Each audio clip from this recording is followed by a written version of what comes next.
Halo, apa kabar semua? Ketemu lagi dengan Putu Reza, dan di tangan saya ini adalah Samsung Galaxy Note 20. Note 20, handphone yang paling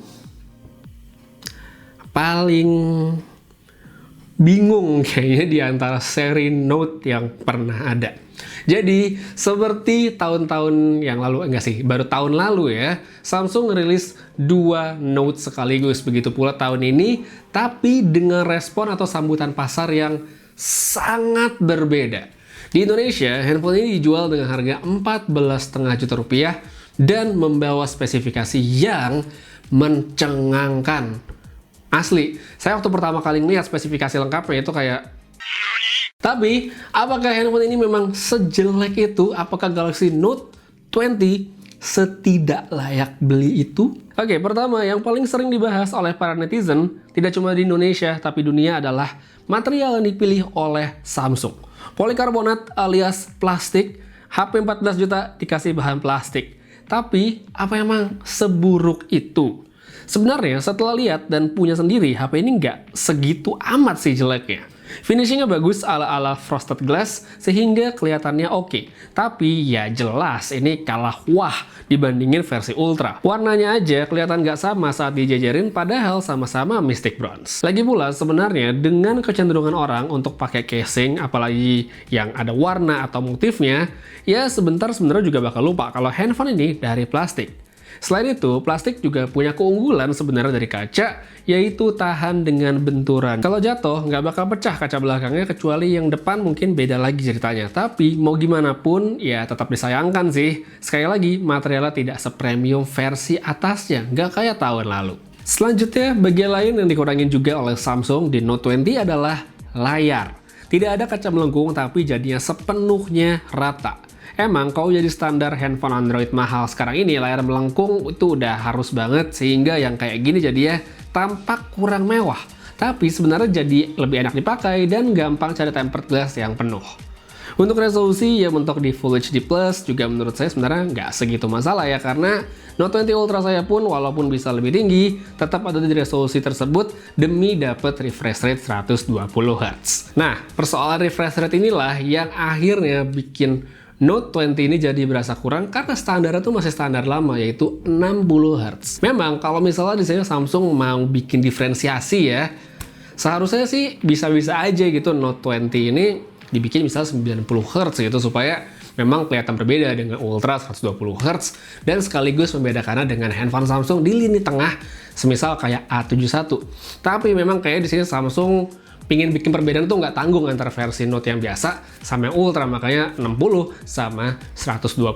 Nah, ngomongin soal tadi ada Galaxy A71, walaupun layarnya kelihatan sama gitu ya, bentuknya sama, terus resolusinya pun sama-sama Full HD, panelnya pun Super AMOLED, tapi panel yang digunakan di sini itu satu tier di atas yang dipakai di A71. Di sini gambarnya terlihat lebih tajam, lebih vivid, plus ada dukungan HDR untuk kualitas multimedia yang lebih baik pada format yang mendukung. Masih seputar layar, selain animasinya yang jadi kelihatan tidak semulus refresh rate tinggi, S Pen sendiri yang jadi keunggulan di seri Note itu jadi berasa kurang. Memang secara fitur sama barunya dengan versi Ultra, tapi sayangnya latensinya itu tidak ikut turun sampai 9 millisecond seperti di versi Ultra. Masih di angka 20-an yang sebenarnya juga udah oke untuk pemakaian, dan sebenarnya untuk yang ini, bagian latency ini, meskipun secara angka terlihat lebih tinggi, hasilnya tidak sebegitu mengganggu dan sama baiknya untuk dipakai. Fungsi di Samsung Note juga tetap lengkap seperti versi Ultra, mulai dari untuk ngelurusin tulisan yang miring dan audio bookmark, semua bisa dipakai, begitu pula fungsi remote dan air action. Jadi untuk urusan layar dan S Pen yang akhirnya bikin terasa kurang setelah pemakaian, cuma soal refresh rate-nya aja. Sekarang kita lanjut ke performa. Ngelihat spesifikasi yang dibawa, udah jelas satu poin yang bakal dikeluhkan khususnya oleh orang yang tidak beli adalah chipsetnya. Seperti biasa, Indonesia adalah salah satu yang kebagian Exynos 990 yang selalu akan dibandingkan sama Snapdragon. Apalagi di luar sana, Note itu punya Snapdragon 865 Plus. Exynos ini sebenarnya nggak segitu jelek-jelek amat sih, karena untuk pemakaian sehari-hari, saya pakai untuk multitasking, edit video, atau main game, itu baik-baik aja. Paling nggak kalau buat standar saya yang agak rendah ya, lancar main PvP Tsubasa itu udah cukup banget. Tapi emang nggak bisa ditawar juga, kalau secara kemampuan GPU, Exynos ini masih di bawah. Sederhananya yang gampang dilihat itu di PUBG Mobile, secara default tanpa GFX Tools, setting ekstrim hanya bisa diakses di grafis smooth aja. Sedangkan di atasnya hanya bisa frame rate ultra doang. Lalu buat baterainya, kapasitas yang dibawa oleh Galaxy Note 20 memang tidak besar, hanya 4300 mAh. Dengan pemakaian alat saya yang sebenarnya kategorinya cenderung sedang ke berat, ada main game, ada nonton, dan segala macamnya, saya hanya dapat screen on time sekitar 5 jam. Angka yang tidak impresif ya untuk standar 2020, nggak jelek, tapi nggak impresif aja.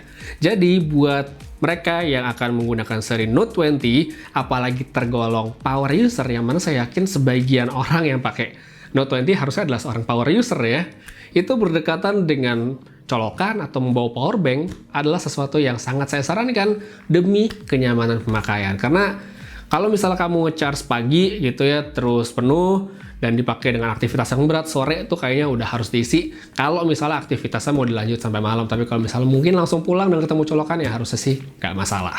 Oh ya, satu lagi sebelum kelupaan, yaitu tentang storage atau penyimpanan. Di Indonesia, Galaxy Note 20 itu hanya ada satu tipe dengan penyimpanan 256 GB tanpa micro SD. Jadi sedikit berbeda dengan di luar negeri seperti misalnya di Amerika Serikat, di mana Note 20 itu hanya 128 GB. Ya, mungkin ini ada kontribusi dari kami para tech reviewer dan konsumen di S20 yang lalu, di mana pada protes 128 dibilang kecil, akhirnya sekarang di Note paling kecilnya 256 GB yang akhirnya harganya jadi sedikit lebih mahal. Mungkin ya, nggak tahu juga. Dan terakhir untuk kamera, inilah bagian lain yang tidak luput dikurang-kurangi oleh Samsung. Tonjolan kamera di Note 20 memang tidak se ekstrem di Note 20 Ultra. Tampak lebih tipis, tapi karena itu pula spesifikasinya ikutan turun. Nggak ada yang namanya resolusi 108 MP atau zoom 50 kali, karena yang ini maksimal hanya 30 kali aja. Bagusnya, mode-mode kameranya itu nggak ikut dipotong oleh Samsung, khususnya Pro Video. Mode pengambilan video ini masih punya opsi yang lengkap untuk mengatur arah atau perangkat audio, begitu pula dengan opsi 8K. Untuk hasil foto, karakteristiknya sebenarnya ini masih Samsung banget, dan untuk handphone yang spesifikasinya turun, sebenarnya hasilnya itu nggak jelek. Foto siangnya masih memuaskan dengan detail serta warna yang baik, namun kalau dibandingkan dengan versi Ultra tentu ada perbedaan hasil karena faktor ukuran sensor dan bukan lensa, sehingga bokehnya di Note 20 itu tidak sehalus atau creamy kayak di versi Ultra. Tapi ya balik lagi, sisi baiknya fokusnya itu jadi lebih lebar sehingga nggak gampang blur gitu misalnya kita foto yang dekat-dekat. Ya kalau throwback ke 6 bulan lalu, ini macam Galaxy S20 Plus dengan S20 Ultra hasilnya.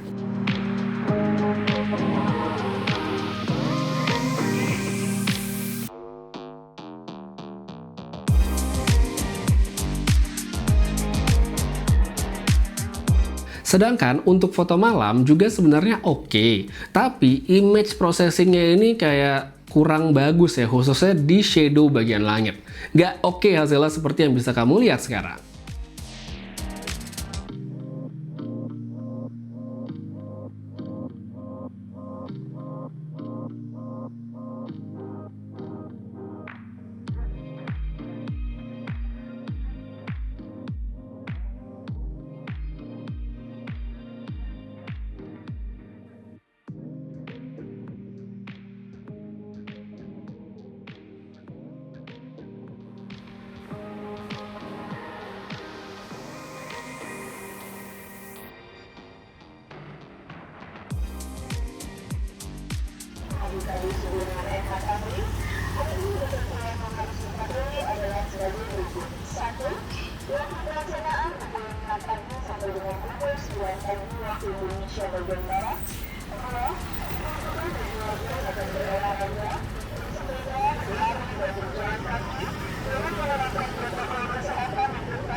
Ya, ini hasil video malam harinya.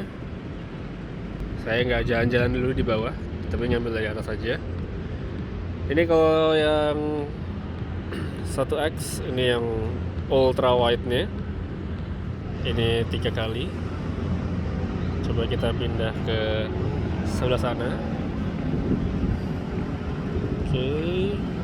Ini 3 kali, 1 kali, dan 0,5. Jadi kurang lebih begitu hasilnya. Kalau kita arahkan ke benda, di sini ada jepitan jemuran. Seperti ini hasilnya. Gitu. Oke, sekarang kita pindah ke kamera depan.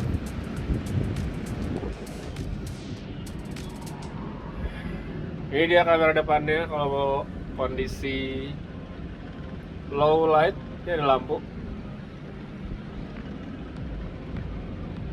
Kalau di layar sih kelihatannya soft banget detailnya, nggak tajam, tapi nggak tahu entah gimana kalau dibawa ke layar yang lebih besar ya. Tapi kalau di sini detailnya soft, nggak terlalu tajam hasilnya.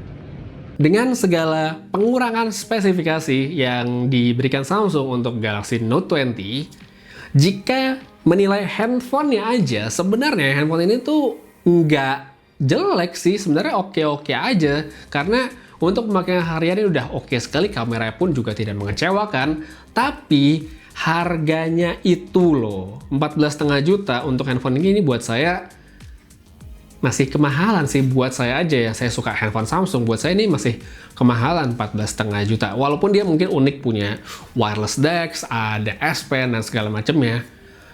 Menurut saya ini handphone ini harganya sih nggak seperti yang sekarang. 14,5 juta menurut saya kurang cocok untuk Galaxy Note 20. Mungkin ya, teori-teori yang beredar di internet itu banyak sekali ya, bisa dibaca bahwa dengan memasangkan Note 20 dengan harga yang segitu, yang cukup bikin kaget banyak orang, adalah strategi Samsung untuk mengarahkan orang udah kayak lupain aja yang Note ini, beli langsung ke Ultra. Mungkin banget, karena ya sulit sekali memang merekomendasikan handphone ini dengan harganya yang sekarang ya. Tapi kalau misalnya kamu adalah sedikit orang yang termasuk dalam pasarnya orang yang akan membeli Note 20 ini, ya mungkin cocok-cocok aja. Karena saya yakin handphone seperti ini, mau dibilang jelek atau gimana pun sama banyak orang, tetap ada pasarnya walaupun dalam jumlah yang sedikit. Jadi, apakah kamu cocok dengan handphone ini, atau kamu bakal langsung loncat ke Note 20 Ultra, atau bahkan mungkin mau beli Note 10 Plus aja?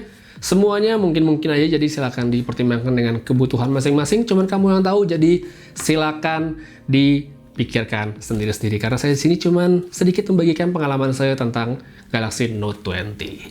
Oke, jadi kayaknya segitu aja dulu ya untuk bahasan yang rasanya cukup singkat sebenarnya untuk Samsung Galaxy Note 20. Terima kasih banyak udah nonton sampai habis, dan buat yang ingin tahu lebih detail soal perangkat ini, langsung aja cek link yang ada pada kolom deskripsi di bawah.